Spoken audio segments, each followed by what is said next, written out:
Yellow. Hello. Welcome to Nightmare Nation. I'm Anna. I'm Annie. Hey, we introduced ourselves this time because we remember. just talked about it. Yep. So we're that's like, cool. hey, we got to remember to introduce ourselves at the beginning of the episode. We're your favorite paranormal duo. Telling you all about scary stories. And their scary histories and of scary places. Hauntings. Ghosts. Demons. Devils. Ouija boards. Spirits. Satanic rituals. How long can we keep it going? It's just so many things. Let's just go back and forth the whole episode for 45 minutes. Yes. And then that's all you guys get today. No story, just a lot of back and forth. Yeah. Coming up with words. Yes. Cool. That sounds great.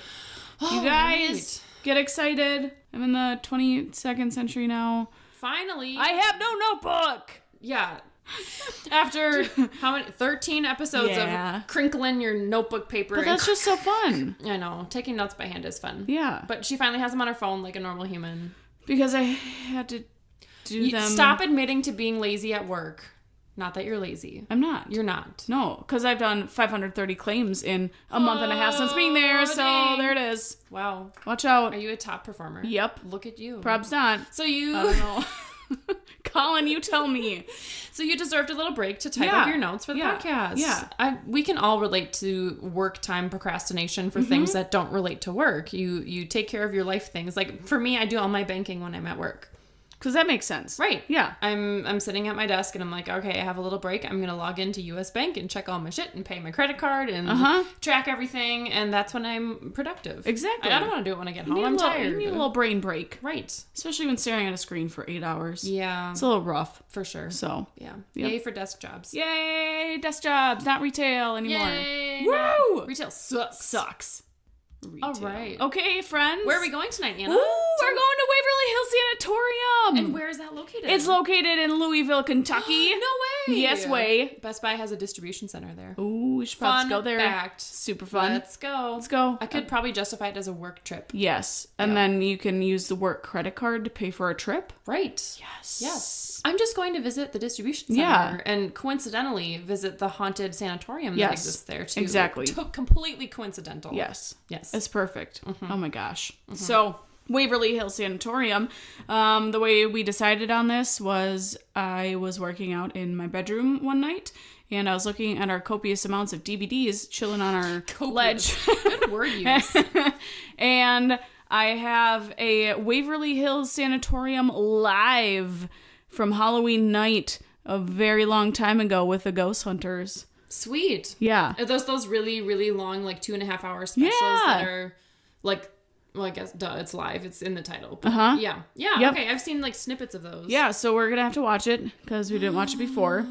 So props this weekend. Girls' night. Woo! Which Watching is scary shit. where we will watch it. So, Waverly Hills was known as the most advanced tuberculosis sanatorium in the country. Whoa. So they were there, they treated the most advanced cases of tuberculosis when they had the outbreak. Were they back in the day. Successful in treating? No. Okay. I will touch more on that later on here. That was my sneaking suspicion, but I just thought I'd ask. Okay. Yeah. So it opened up in 1910. So at first it was just a 2-story hospital, and it was built to accommodate around 40 patients, 40 to 50 tuberculosis patients. But then eventually closed in 1961 due to the antibiotic streptomycin that lowered the need for such a hospital. And I will get into that. Oh, okay. A little bit later. So it was like actually an effective treatment. Correct. So they didn't need giant wards of TB patient space. Yes. Got it. So tuberculosis, I wanted to just go into it because we talked about it with the asylum, and we've talked about it before. Yeah. And just in case... The brewery. Yeah, it's come up a few times. Yeah. So just in case you don't know what tuberculosis is it is a serious infectious disease that is caused by bacteria that affects your lungs. So some of the symptoms that the patients had while in the hospital and dealing with tuberculosis, it's kind of started off with feeling under the weather. They would have cough, a low-grade fever, and weight loss. They also experienced chest pains, throat ulcers. They coughed up blood. They got pale skin. And then eventually, once it was kind of more of a serious... you're about to die, essentially. Late stage TB. Yes. Yeah. the infected tissue would start dissolving and eating away holes in the lungs. Ew. And I also thought it was interesting because with more advanced stage, and I'm not a doctor, so don't quote me on any of this information. This is all coming off of Wikipedia. I'm not liable for diagnosing you for anything. I'm just giving you information. Good warning there. Way to cover your ass. Yes. So it was said to also cause nervous system problems. So patients would experience poor mental stability. And that's probably why there were patients who were treated at the asylum, is because they may not have known that they had tuberculosis and they started experiencing these nervous system problems, which translated into the behavioral... Yeah, made them seem insane. Yes. It's kind of like comorbidity of having an infectious disease that makes you act as though you have a mental illness. Right. Interesting. Yeah. I don't think that's the correct use of comorbidity, but I felt really fancy saying it. You're so fancy. I know, I'm so Such smart. a fancy word. So smart. We're so fancy. Yeah. So streptomycin is an antibiotic that was created to treat a number of bacterial infections such as tuberculosis, endocarditis, which I think is something to do with the heart. I remember it coming up in a lot of House, the show TV House. show? Yeah, it was always, is it endocarditis? Is it endocarditis? No, and it never was. Cardio is like related to the heart, anything Right. cardiology. I think it's something with like the valves or something. I just maybe? Googled it. Endocarditis is an infection of the heart's inner lining, usually involving the heart valves. Oh my gosh, So I'm you're so correct. smart. Gosh, look at me Maybe learning you things. You should be a doctor. Probably. You should probably Here we go, Dr. Anna White. Oh, coming yeah. for you. That's a bomb-ass name, too. I know. Hello, I'm Dr. White. I don't want to go through doctorate. You don't want to go to med school? No, not really. No, that sounds terrible. And it also treats, oh gosh, please excuse me, brucellosis. There you go. Yeah. That sounds right. The plague. The plague. Tularemia. Tularemia? Yeah. And rat bite fever. Oh, isn't that essentially the plague?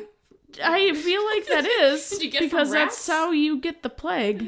Well, that's how you initially got it. Interesting. Was from that. Rat bite fever, huh? Didn't look into that one. Okay. So that happened. So it was like a nice catch-all treatment that cured a bunch of stuff, right? Yes. Yeah. Yep. Okay. The antibiotic was. So in 1900, Jefferson County was severely stricken with the tuberculosis outbreak, and many cases, even with my typing. Uh-oh. She's like squinting at her phone like that. In the 1900s, Jefferson County was severely stricken with a tuberculosis outbreak, and many cases were in Louisville because of the wetlands along the Ohio River, and it essentially just created a perfect environment for the bacteria to grow. Ew. And especially during that time, there were a lot of people like migrating to different areas, so people were going in groups, so it was easier to spread. Yeah. And it's just like wet and sticky and humid. And, yeah. And gross. it's tuberculosis is passed through like droplets, coughing, sneezing, that sort of thing. So Makes sense. Yeah. So then in the 1900s, that's obviously when they built a 2-story building to try and contain the disease as much as they could. Then on August 31st, 1912, all tuberculosis patients from the City Hotel Hospital? I think it's supposed to be hospital. Maybe the hospital was so crowded they had to put them up in a hotel. I mean, it's a possibility. It's very possible. Because they had so many tuberculosis patients, they moved all of them and were relocated to Waverly Hills, where at first they stayed in tents while the construction was being finished on the hospital. I'm sure that's good for containing the disease. Oh, right? Just staying in little tents. And this was during... They moved them, I think, in like September, October, because in December of 1912, that's when the hospital actually opened for treatment and housed like 40 patients. Okay. So it's not like super warm. No, but it's in the Kentucky, South, so it might be. It's probably in the like 40s at night, I would have to imagine. It's probably not cozy. No. And they should probably be in a sterile environment, not in tents outside. Yeah. I kind of picture, just in general, the early 1900s just kind of all being like the freaking Wild West, and it's just pretty much every man for themselves and Let's hope you can survive. We talk about like social justice and living wages and stuff today, and it's like you were lucky if you fucking made it through the night. Pretty much, which is total like dramatization of how it actually was, probably. Yeah, but we just hear so much like crazy shit about how people were treated. Like they put them in freaking tents in the middle of the winter. That's super sanitary. That's insane, right? So as I said, it was used to treat patients with advanced pulmonary tuberculosis. Then in 1914, they built a pavilion. Oh my gosh, I almost said that totally wrong. Okay. Built a pavilion that was open for children, which held 50 beds. So most of the children that stayed there were just sick children, and there were children with tuberculosis who stayed there who couldn't be properly cared for, either at like a different hospital or with family. Mm-hmm. So they were just kind of sent there to be treated. Poor kiddos. In quotation marks. Yeah, and I just did the air quotes right, in case you couldn't see that, which you couldn't. So then in March of 1924, they started construction for a 5-story building because during that time they started seeing more of an influx of tuberculosis. So they decided to build the 5-story building, and it held more than 400 people. So the building opened in 1926. Like 14 years after it initially started construction. Yeah. Wow. Well, they had the 2-story building. And they tried with to the 5-story version. Right. Yeah, okay. And they were trying to rebuild because it was built out of wood and wasn't properly built. So when it was expanding, they decided that there's need for a larger hospital. So that's when they built the 5-story. I'm clearly really good at following stories here. Yes. Like, wait, what? What's going on? So then, like I said, then in 1943, streptomycin was introduced and dropped the number of tuberculosis patients needing treatment, which led to the closing of the hospital in June of 1961. So then in 1962, it was reopened and used as a nursing home facility called the Woodhaven Geriatric Center for Aging Patients. Oh, wait, no. Wait, I forgot a comma. It was called the Woodhaven Geriatric Center, and it was used for aging patients. It's essentially the same thing, just different punctuation. Yes, I mean, we get the gist of it. Patients with various stages of dementia, mobility issues, and severely mentally handicapped. So then that eventually closed in 1982 due to it being understaffed and overcrowded. Gee, I've never heard that before. Right? That never happens with mental health facilities. Never, ever. Or treatment facilities of any kind. Terrible. So then there was a developer in 1983 who wanted to turn it into a medium security prison, but got pushed back from the neighbors, and it never went anywhere further after that because they didn't want prison, obviously. And then in March of 1996, Alberhaskey's Christ the Redeemer Foundation Incorporated. Wow. Did you follow that? I'm processing. I heard Christ the Redeemer, and I really wasn't expecting Incorporated to come afterwards, like a freaking company. Yes. Okay. So that's cool. They wanted to erect a large statue of Jesus on the property. Well, it was probably freaking haunted, so maybe not a bad idea. They needed a little bit of Jesus in their life there. Yeah, seriously. I mean, Save with all of the demons. deaths. Right. I mean, it makes sense. Yeah, it's almost like blessing the building, but just a permanent blessing Jesus of statue. Jesus. Yes. But those plans fell through due to not enough donations and funding. Gee, I'm so surprised. I know. No one wanted just a giant statue of Jesus. Why not? That's so weird. So then in 2001, Tina and Charlie Mattingly bought the property with the intention of restoring it. So they have currently removed the asbestos and replaced 100 broken windows.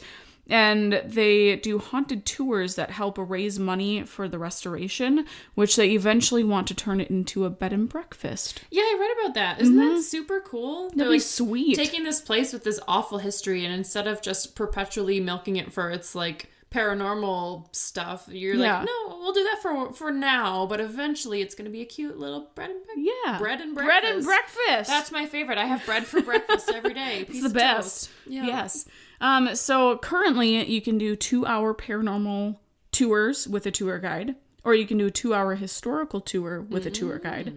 You can do a 6-hour investigation with a guide and other people. That's what I want. Or you can do an 8-hour private investigation. Oh, I take it back. I want that one. Yes. Yeah, that's But you need up to 10 people. Oh. So we'd need to get a group together. You guys, Which, are you hearing that? you know. That sounded like an invitation. Let's go, friends. Who wants to join? Let go. Let go. So yeah, that's a little bit about the history. But kind of diving then into the actual facility and how these patients were treated. Mm-hmm. They were actually treated fairly well. Oh, good. Which is surprising. Unlike many of the other places we've discussed. So at the hospital, there was a tunnel in the facility that was also called the body chute. Oh, God, yep. Yeah, yep. It was used... Can you guess what it was used for? Right? At the start, it was used as an entrance and exit for the workers of the sanatorium. So it was used to transport supplies and necessities at first. And then once they had more of an influx of tuberculosis patients started dying. They obviously needed some way of disposing of the bodies in a manner that is, yes, discreet, because they wanted to make sure that they kept up the morale in the hospital, because obviously seeing deaths and you're there and like you have tuberculosis, you know you're going to die, and you see people continuously dying. They tried as much as they could to secretively take out the dead patients, and so they would use that chute as a way of getting the patients out. And then they had I think I read it was a winch.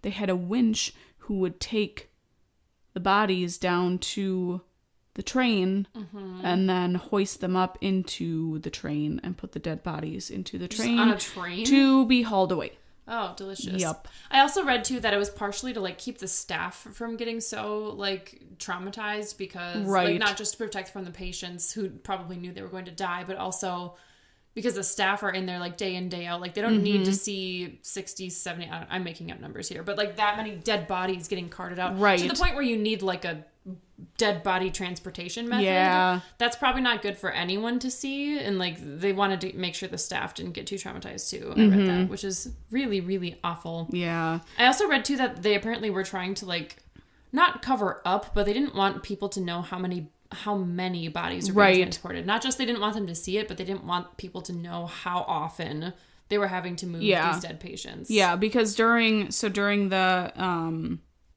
peak of deaths, essentially, they would have around maybe 4 to 5 deaths a day or more. Right. I feel like it's probably higher than that. Right. Well, I've heard some really wide ranges, too, of, like, estimating the total number of dead. Like, people, the number that gets thrown around a lot is, like, 60 to 70,000. But other websites are like, but that's an exaggerated number. And more realistically, it's, like, 5 or 10 or whatever. And I don't know where those numbers came from exactly. But. Yeah, I saw that, too. There was one article I read. So the highest number of deaths in the hospital in 1 year was 152. And then it said approximately 6,000 people died there during operation. I was like, that seems really low. It does seem low. For it. And then there was a different article that I read that said it was more around 64,000. Yeah, you're only off by a factor of 10. Right? Like, Jesus. Get your shit together. There's a wide range. Somewhere between 0 and 12 million patients pretty much died there. Yep. So there wasn't an exact amount of deaths that we know of, but enough for them to feel like they had to cover it up, or not cover it up, but at least like be discreet about it. Yep. So then kind of a little bit on the treatment of patients. So because the antibiotics obviously weren't created yet to treat tuberculosis, some ways that they helped the patients just kind of with the TB and just trying to essentially relax them and not stress them out was they used heat lamps, they used a lot of fresh air. And then they also used positive talk to help patients stay alive during their time. Because they would see death and they knew that essentially they were dying. So positive they wanted to, psychology. Yes, keep them positive. Sure.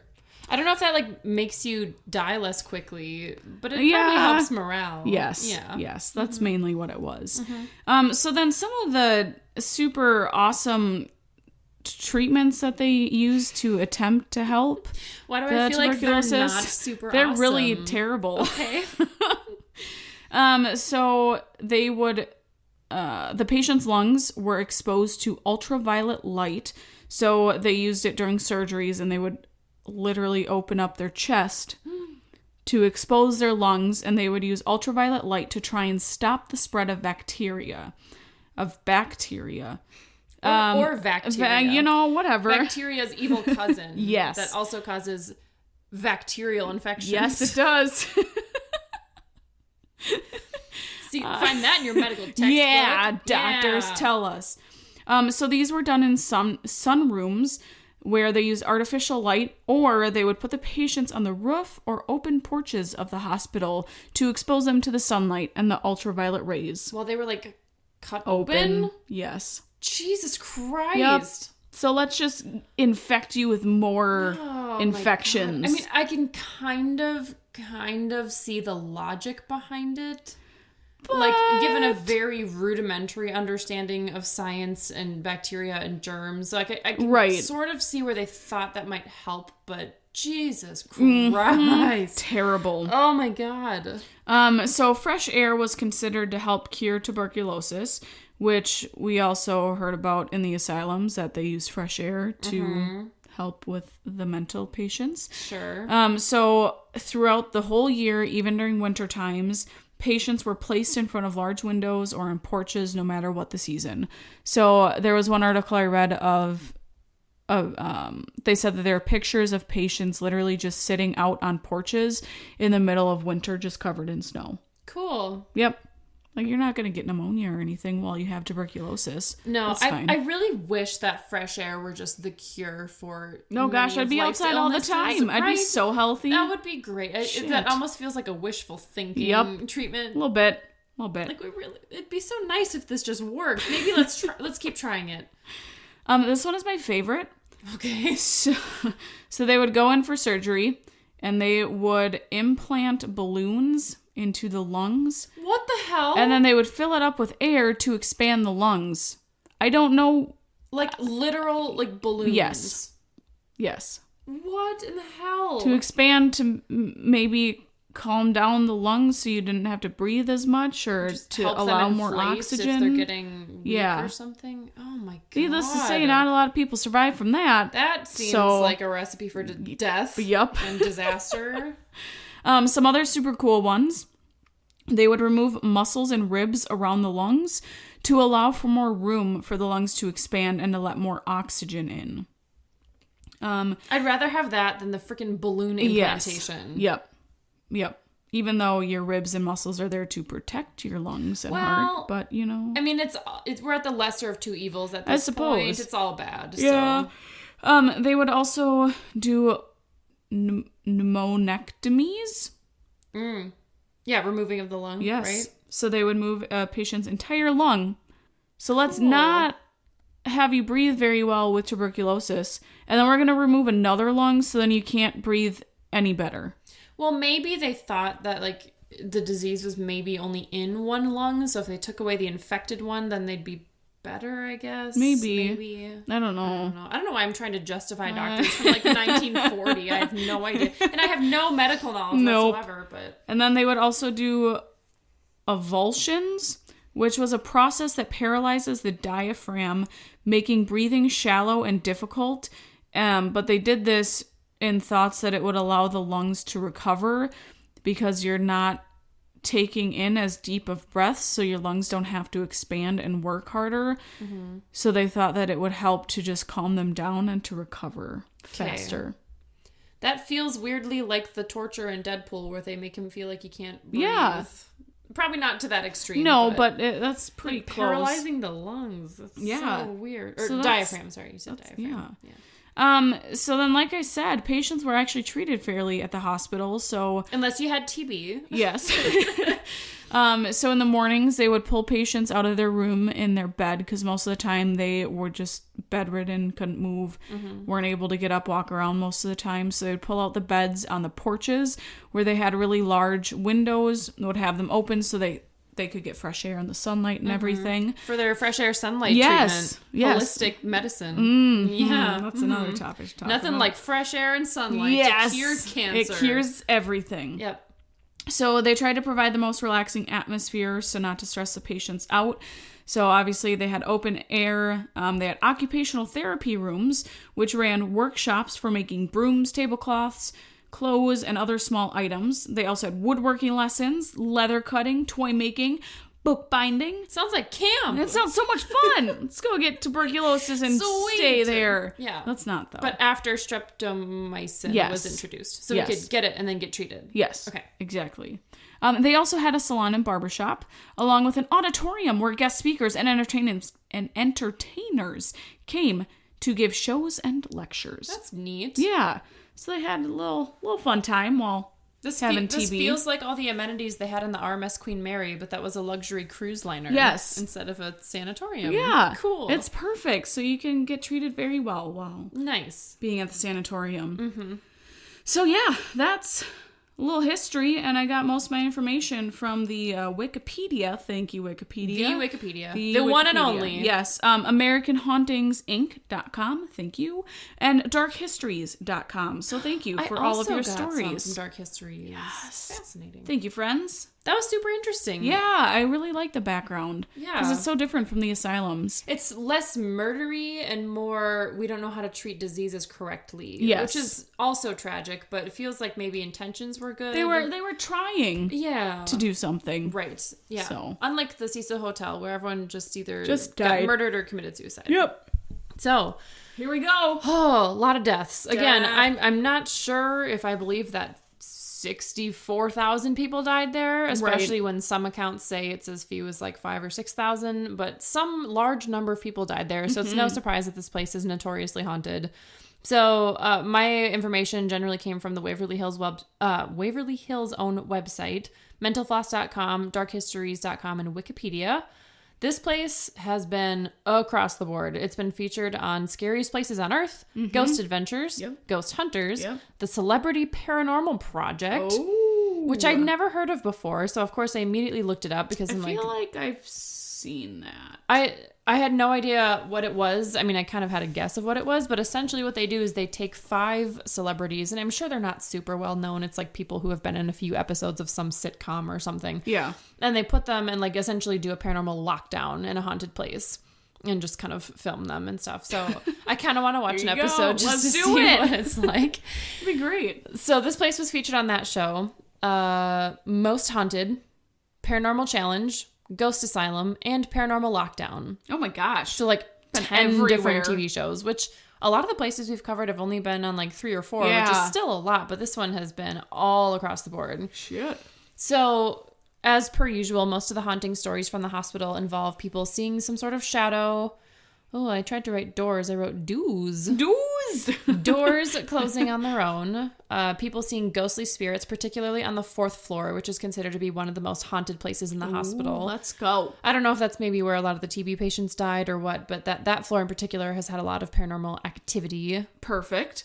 People have also reported seeing the ghost of a little girl with no eyes on the 3rd floor. Uncomfortable. Which is possibly the most disturbing image of all time. Maybe she got a lobotomy at there.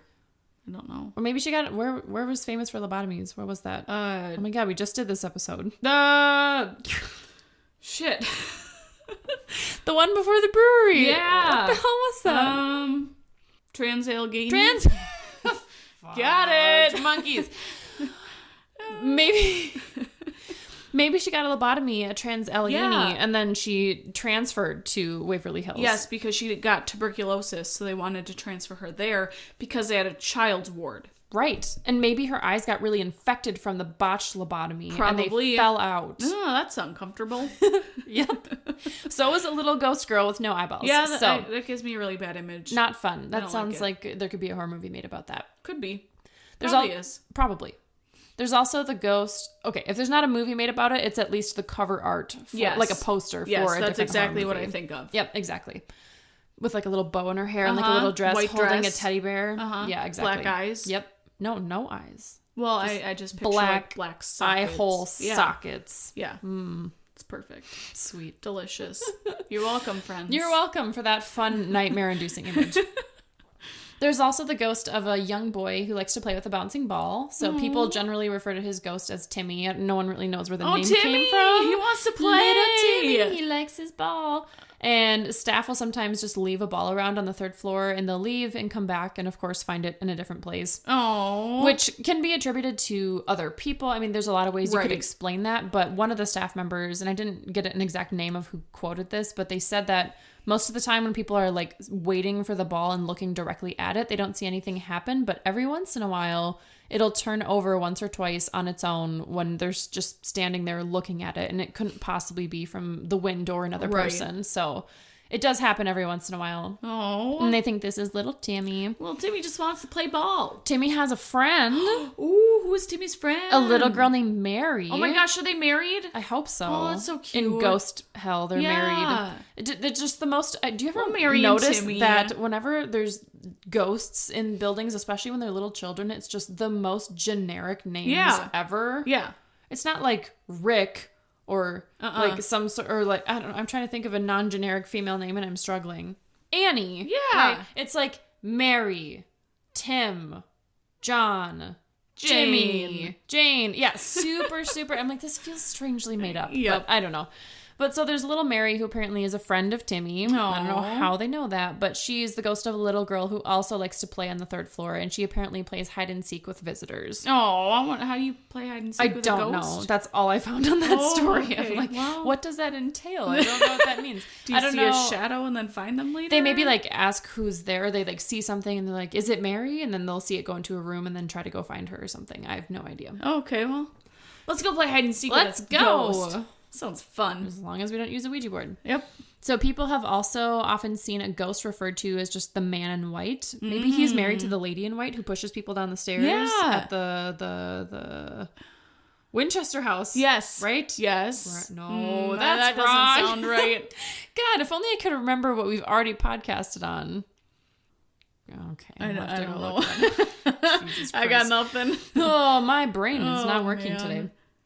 But so, yeah, people have often seen the ghost of a man referred to as the man in white, who tends to act in an aggressive manner. Ooh. And he likes to haunt the area around the minor treatment room.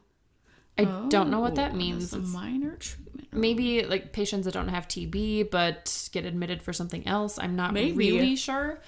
So, Mike Fleckner, one of the tour guides in the sanatorium, says that he's seen doors that he himself locked. So he'll like lock the door and leave, and he'll like witness them unlock themselves and just open up.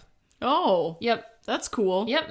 And so he knows it's like not another person because he himself locked it, and he's like looking at it, and then it just swings open. Jeez. And he said he also at one point saw a full tub of concrete just move across the floor by itself. How the F does that happen? Right. And that's heavy. Holy so shit. That can't possibly be wind or a draft something that could like push a little boy's ball, not a freaking tub of concrete. No, that doesn't happen. Nope. Jeez. Someone on TripAdvisor wrote that their parents moved into the neighborhood directly across from the sanatorium. So cool. There's apparently just a whole neighborhood there, just like in Eastern State Penn. Yeah, it's like the middle of a freaking neighborhood. Yep.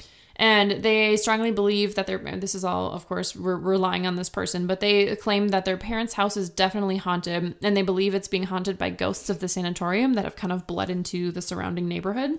Okay. And they claim I can see that. Yeah, totally. And they claim that they've heard inexplicable sounds in the middle of the night and have seen apparitions in their parents' house. Oh, so shit. That wouldn't surprise me because when we looked at the Velasca house, the neighbors of the people who lived... Did I say Velasca? Oh my God. I think you did. I'm so used to calling it Velasca now. Yes. Not just me. The Velasca. Yeah, well, it's because that's what we named our episode. I know. That's awesome. Oh gosh. But so it makes sense because when in the Velasca house, the neighbor claimed that the negative energy from the Velasca house was actually bleeding over into their house and was impacting his family. Oh yeah. So it would make sense that, with so many deaths nearby, it probably kind of permeates the nearby area as well. Well, and too, I'm sure with the train tracks and everything, and they with dead dispose the bodies in the train. Yeah, it makes complete sense. They're just going everywhere in Kentucky. So, tell me the shoot. Ooh. You have touched on this a little bit already, so of course, shoot. Yeah, well, so of course, as Anna alluded to, wasn't supposed to be a body chute. No. It was supposed to be for transporting building materials up to the hospital, so they didn't have to haul them up the giant hill. But of course, as we know, it eventually became a tunnel for dead patient bodies, and there's been a number of stories about ghosts at Waverly Hills coming from these tunnels in particular. So the fourth floor is haunted, and this tunnel in particular is extremely haunted. And people have reported seeing not only shadows, but the ghosts of doctors and people wearing white. And apparently there were doctors that used to open up and drain the dead bodies once they were transported. Gross. So they would just drain them in the chute? I don't know exactly where they got drained, but people think that the doctors haunt those halls and that they were the doctors that performed this procedure. So they would drain them after they were dead? Yes. Yes, after they were dead. So it wasn't like creepy, but murdery. Why? Why make them easier to transport, I guess. Or maybe they wanted to keep their blood for testing or science purposes. I don't really know. Oh, gosh. But it's gross. Ooh. The tunnel was even the subject of a 2005 movie called The Death Tunnel. Oh, I had that written down. I want to watch it. Yes. It's probably bad. It probably is. Most but we horror have to movies watch are, it. but we got to watch it anyway. Yes. So then the last one is another particularly famous location in the sanatorium, room 502. Ooh. It's always like one room, isn't it? Yeah. So it's kind of been attributed to like urban legend at this point. They're not really sure whether or not any of this actually happened, but I kind of hope it. Well, I don't hope that it happened because it's horrible, but it's more interesting if it was actually based on history versus urban legend, but no one can really prove or deny in either way. So one of the most famous stories of ghost nurses at the hospital involves this room, and it's said that a nurse hung herself in the room because she was pregnant and unmarried, and that her body was in the room for a long time before it was discovered. Seriously? I don't know how that happens in a busy sanatorium that's overcrowded. Right. You would think that they would need that room for some reason. One would think. Maybe this was during the time when they were getting fewer TB patients and it was getting close to shutting down because they were able to treat it better. Yeah. I'm not really sure. Weird. But so apparently, according to the legend or the story, whatever you want to call it, her body was in the room for a long time before it was discovered. And then there's another story of a different nurse who committed suicide by jumping off of the building after she worked in that room. Jeez. Maybe she was the one who discovered the dead pregnant lady. I mean, that's a possibility. And then got upset and committed suicide. I mean, I could see that happening. Shit. So, again, neither story has really been officially documented, but they haven't been able to disprove them either. So in this room, people claim to have seen the ghost of a nurse in uniform, and some people even say that they've heard ghosts telling them to get out and leave. Which would be terrifying. That's awful. I would probably listen to that ghost. Yes. If a ghost like screamed for me to leave, I'd be like, okay, bye. I'm getting out. See ya. Thank you. Thanks for the warning. For forewarning me. Yep. Oh, man. So those were the most famous ones that I could find online. Again, a lot of generic, just people see shadows and noises and not a lot of specific stories, but definitely some like particular places in the building that were more haunted than others. Yeah. So that sounds great. Yep. I want to go. Me too. Be awesome. Yep. Yeah. So, we don't have a specific story, but as I was sitting here thinking about it, so my coworkers, I told them about our podcast a while ago, and they had like two of my coworkers had like little stories that they shared with me. Little stories are fine. Yeah. I love little stories. Yeah. And especially when you have more than one, then they add up to one big story. Exactly. I love it. It's perfect. Like, imagine myself around a campfire right now with a little hot chocolate mug and like a s'more. So great. I'm so excited. Story time. I love story time. So my coworker Amanda, she told me that when she was, I think 7 or 8, she used to have like this little nightlight in her room, and it was one of those like twirling ones. No. With Stop. like the images and stuff, and they had it on because she didn't like the dark. And I mean, I had my own little nightlight when I was little too. Yeah. But she said, a nightlight, but the rotating ones with the casting shadows on the wall, those are terrible. Good. Yep. That's have you seen The Conjuring 2? I don't think I've seen that one yet. There's this horrible little like thing that they have that sings a song about the crooked man. Oh, that sounds terrible. And it's some creepy poem that's like, there was a crooked man that walked a crooked mile and he crossed a crooked... I don't know. It's some really fucking creepy like kid's poem from England or whatever, and they have this little like nightlight thing that rotates and casts shadows on the wall. It's so creepy. Oh, that's gross. It's awful. Terrible. So she said that there was one night, I think she woke up middle of the night, And I don't remember if she said that she heard a noise or what it was, or she just like woke up randomly. But then all of a sudden she was looking like at the shadows around her room, and then she just saw a hand in like covering up. Oh, all of the hairs on the back of my neck just stood up. Oh, yeah. And to this day, she still doesn't know what it was. Her parents don't believe her. They just brushed it off. So like, oh, it's just your imagination. So it wasn't them. No. If they don't believe her. Nope. Oh, yep. no. It's like, oh, shit. That's super creepy. Terrifying. Yep. And then my other coworker, Mary, so she has, a 9-year-old, a 11-year-old, and a 17-year-old, I think. Sorry, Mary, if I'm getting this wrong. It's okay. She has a few children. Yeah. She was, what did she say? She's either at her grandparents', cousins, some family member's house, and they were all sitting in the living room, and they had a rocking chair in there. And all of a sudden, the rocking chair just started to move. No. Back and forth. No. And she asked her kids, like, hey, did you guys move this at all? And they're like, no, we didn't touch it at all. I was like, oh, that's weird. I quit. Time to chop up that rocking chair and burn it. Done. You're done.